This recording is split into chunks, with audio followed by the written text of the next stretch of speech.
तो फिल्म की शुरुआत थेडियस रोज के प्रेसिडेंट बनने से होती है, जो पहले अमेरिका के जनरल थे।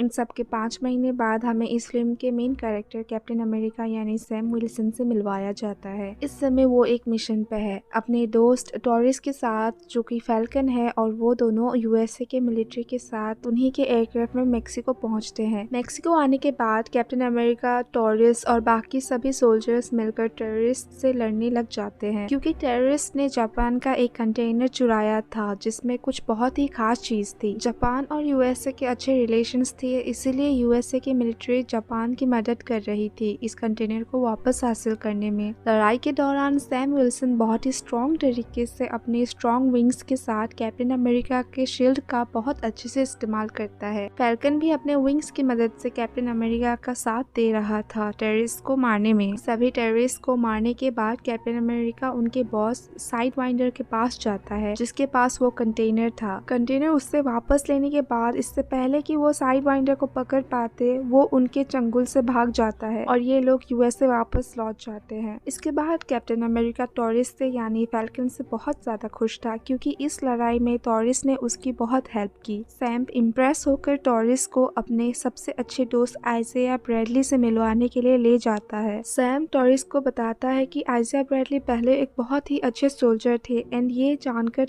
टॉरिस हैरान हो जाता है। सैम टॉरिस को बताता है कि कैप्टन अमेरिका बनने से पहले आइजिया ब्रैडली को 30 साल के लिए जेल में डाल दिया गया था। हालांकि ये बहुत अजीब था। आइजिया ब्रैडली ने कैप्टन अमेरिका बनकर बहुत अच्छे काम किए थे। टॉरिस ब्रैडली से पूछता है, आखिर जब आपने इतना अच्छा काम किया था तो यूएसए की मिलिट्री ने आपको जेल में क्यों डाला? ब्रैडली जवाब देता है कि जब वो कैप्टन अमेरिका बने थे तब उन्होंने बहुत अच्छे सक्सेसफुल मिशंस किए थे। उन्होंने अपने मिशंस में बहुत सारे लोगों की जान बचाई और यूएसए की काफी नुकसान होने से बचाया। इतने सक्सेसफुल मिशंस करने के बाद वो तेजी से मशहूर होने लगे और लोग उन्हें पसंद करने लगे थे। लेकिन यूएसए गवर्नमेंट को ये बात पसंद नहीं आई कि कोई ब्लैक आदमी इतना ज्यादा पॉपुलर हो, इसलिए यूएसए के गवर्नमेंट ने उन्हें अरेस्ट कर लिया और 30 साल तक उनके ऊपर अलग अलग तरह के एक्सपेरिमेंट्स किए। बस इसीलिए आइजिया ब्रैडली यूएसए गवर्नमेंट से बहुत ज्यादा नफरत करते थे। इनके यही बातें जानकर टॉरिस के दिल में भी ब्रैडली के लिए इज्जत बहुत ज्यादा बढ़ जाती है और ये लोग अच्छे दोस्त बन जाते हैं। ये लोग अभी बातें कर रहे थे कि तभी सैम विल्सन को कॉल आता है, जिसमें उसे न्यू प्रेसिडेंट थेडियस रॉस द्वारा ऑर्गेनाइज की गई समिट का इनविटेशन आता है, जो कि व्हाइट हाउस में था और जिसमें कई सारे बड़े लोग आने वाले थे। सैम ये इनविटेशन एक्सेप्ट करता है, पर सिर्फ एक ही कंडीशन पे कि आइजिया ब्रैडली भी उनके साथ ज्वाइन करेगा। आगे सीन में हमें दिखाया जाता है कि सैम विल्सन तैयार होकर ब्रैडली और टॉरिस के साथ व्हाइट हाउस पहुंचता है, जहां पर बहुत सारे कंट्रीज के लीडर्स भी आए हुए थे। पार्टी में सैम के आते ही थेडियस रॉस उसकी तारीफ करने लग जाते हैं, कैसे उसने मेक्सिको में बहुत अच्छे से मिशन किया था। एंड थेडियस उससे इम्प्रेस थे कि कैसे उसने जापान की खोई हुई चीज को भी वापस ले आया था। नेक्स्ट अब सभी के सभी लोग मीटिंग रूम के अंदर इकट्ठा होते हैं। थेडियस स्टेज पर आकर मीटिंग का एजेंडा बताने लगता है कि आज से कुछ सालों पहले इंडियन ओशन पर एक नया आइलैंड सेलेस्टियल टाइमथ के ओशन से इमर्ज होने पर पैदा हो गया था, जिससे अभी सेलेस्टियल आइलैंड के नाम से जाना जाने लगा। थेडियस रॉस बताता है कि कैसे ये आइलैंड उभरते ही सारे कंट्रीज का ध्यान अपनी तरफ खींच लिया।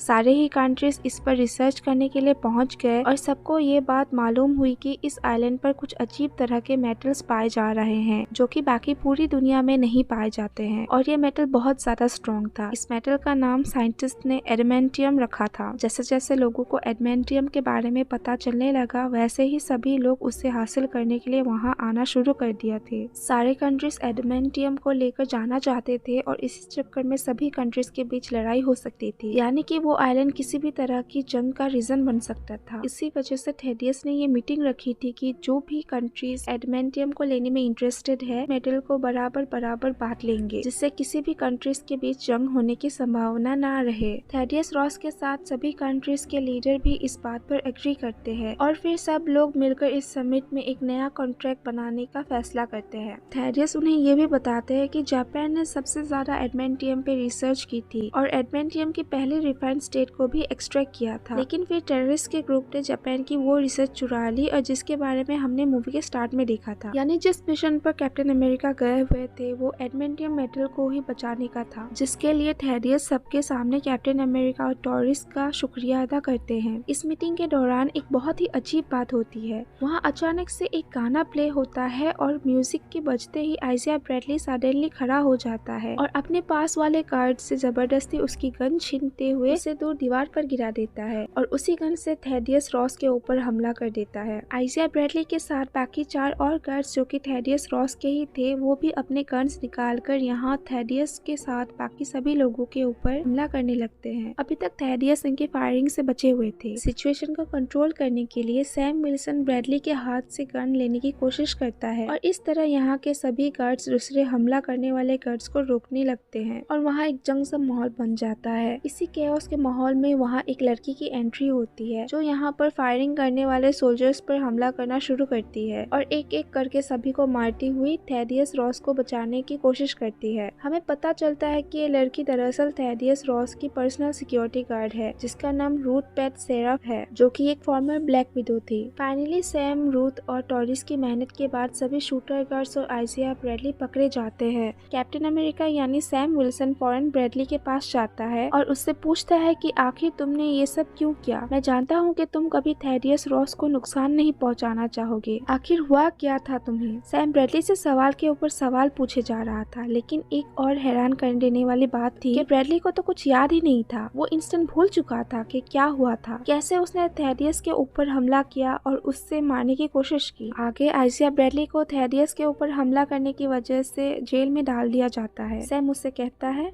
मैं जानता हूँ अगर तुम्हें कुछ याद नहीं है तो जरूर इसके पीछे कुछ न कुछ वजह होगी और मैं सच का पता लगा कर रहूंगा, तुम्हें यहाँ से बाहर निकालूंगा और ये मेरा वादा है। अब सैम इस पूरे इंसिडेंट की जांच करने वाला था। वो फौरन टॉरिस के पास गया और वहाँ जाकर उसने व्हाइट हाउस की सारी सीसीटीवी फुटेज निकाली। सीसीटीवी फुटेज में वो नोटिस करते हैं कि मीटिंग के स्टार्ट होने से पहले जब ब्रैडली अपना फोन यूज कर रहा था तो उसका फोन अजीब तरीके से ब्लिंक हुआ था और इस ब्लिंकिंग में सिर्फ व्हाइट लाइट नजर आ रही थी और यही सेम चीज उन 4 गार्ड्स के साथ भी हुआ था जिन्होंने थेडियस के ऊपर हमला किया था।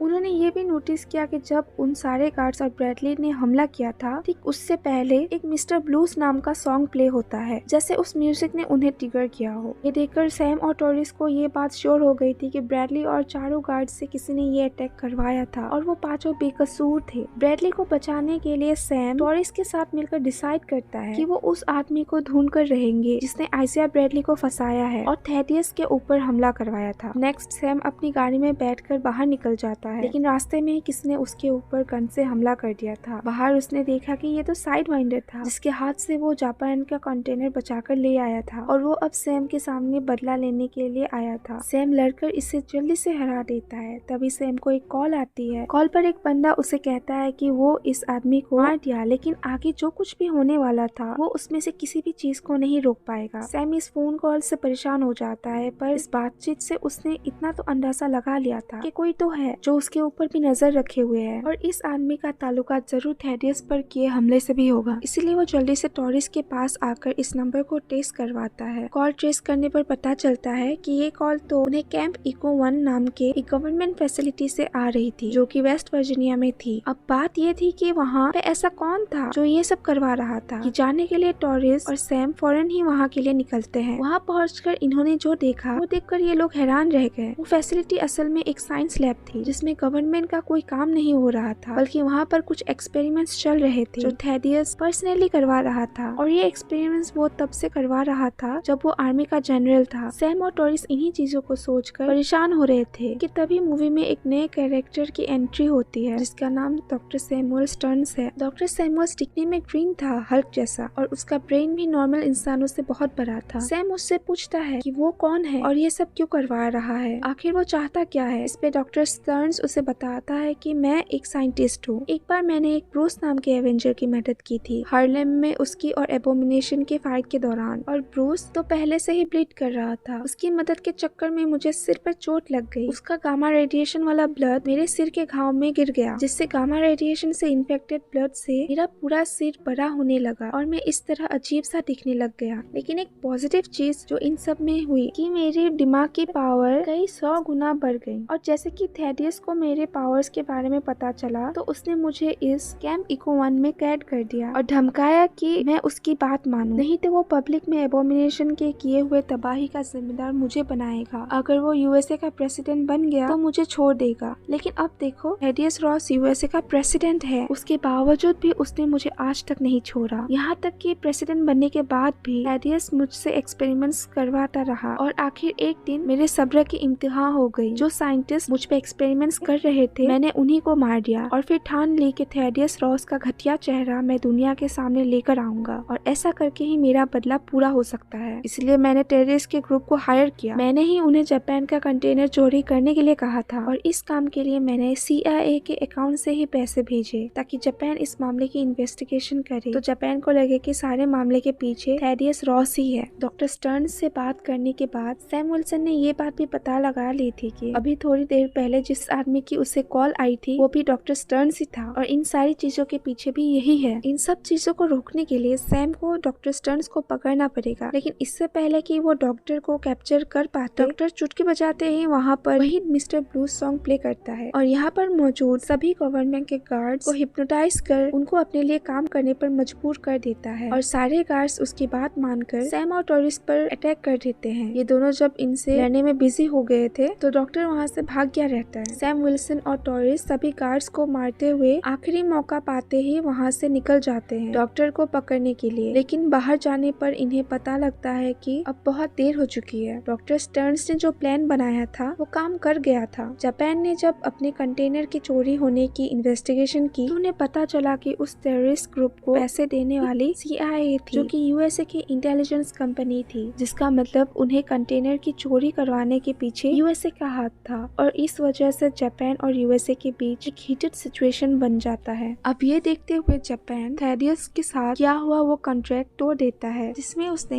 एडवेंटियम मेटल को यूएसए और बाकी कंट्रीज के साथ डिवाइड करने का फैसला किया था। जापान के प्रेसिडेंट फॉरेन अपनी जापानीज आर्मी को सेलेस्टियल आइलैंड भेज देता है ताकि वहाँ का सारा एडवेंटियम ये लोग अपने कब्जे में कर ले। अब जैसे ही ये खबर थेडियस को मिलती है, थेडियस भी जापान को रोकने के लिए अपने मिलिट्री को आइलैंड पर भेजते हैं। अब क्योंकि सेलेस्टियल आइलैंड पर दो बड़ी मिलिट्री सामने सामने आ गई थी तो पूरे दुनिया में चर्चा होने लगी कि जापान और यूएसए के बीच एक जंग होने वाली है। सिचुएशन के बिगड़ने की खबर जैसे ही सैम और टॉरिस को मिलती है वो जल्दी से सेलेस्टियल आइलैंड की तरफ निकलते हैं। सैम फौरन थेडियस से मुलाकात करके उनसे बात करता है, साथ ही ये भी समझाने की कोशिश करता है कि वो कोई भी गलत कदम ना उठाएं। ऐसे अगर यूएसए और जापान के बीच कोई भी जंग हो गई तो नुकसान पूरी दुनिया को उठाना पड़ेगा। एक तरफ सैम सारी कंडीशंस को कंट्रोल में करने की कोशिश कर रहा था, जबकि दूसरी तरफ थे डॉक्टर स्टर्न्स जो सैम से बचने के बाद एक घर पर पहुंचता है और वहाँ एक फोन चुराते हुए यूएसए के 2 फाइटर जेट्स को हैक कर लेता है। असल में उसने इस फाइटर जेट्स के रेडियो सिस्टम को हैक कर लिया था क्योंकि उस टाइम वो जेट्स सेलेस्टियल आइलैंड के ऊपर थे एंड उन फाइटर जेट्स के रेडियो से अब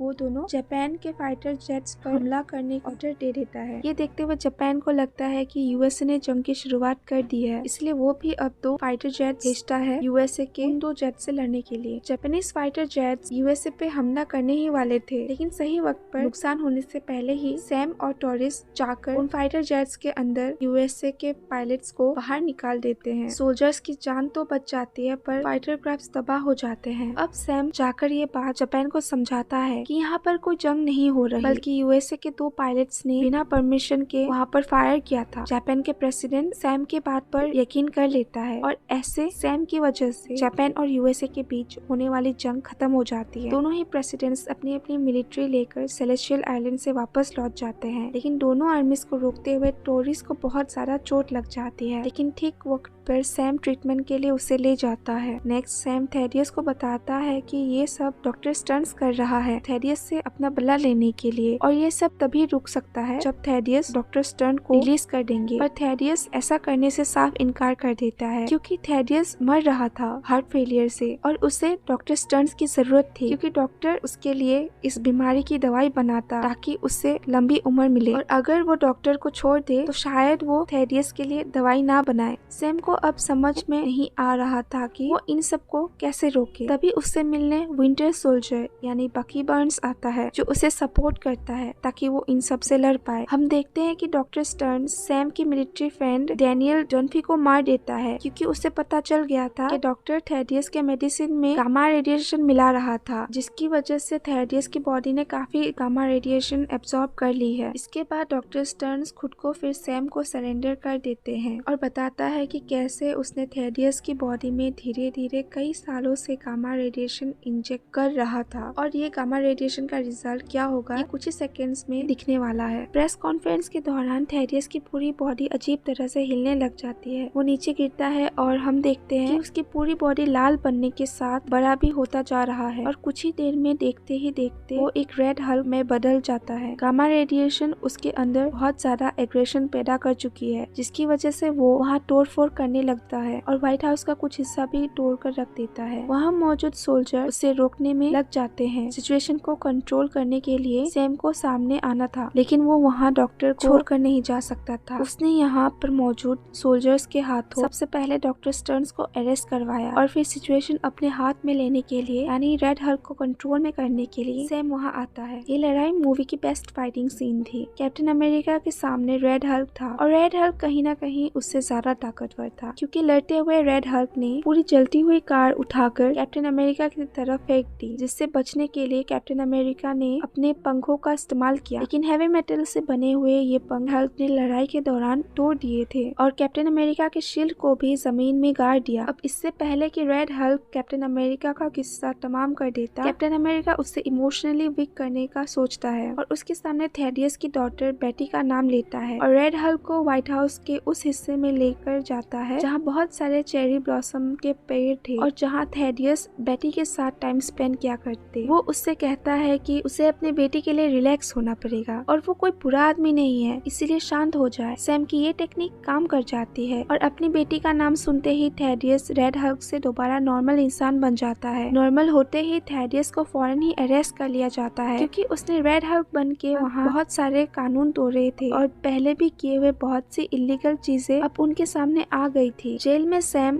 थेडियस से उसकी डॉटर बेटी को मिलवाने लेकर आता है। साथ ही साथ सैम ये बात भी साबित करने की कोशिश में था कि आइजा ब्रैडली ने थेडियस के ऊपर हमला नहीं करवाया। जैसे ही उसकी ये बात साबित हो जाती है तो ब्रैडली को भी जेल से आजाद कर दिया जाता है। ऐसे सैम विल्सन का मिशन पूरा हो जाता है और ये कहानी यही खत्म हो जाती है। अगर आपको ये एक्सप्लेनेशन अच्छी लगी then please give this video a like and also subscribe to our channel. Thank you for watching.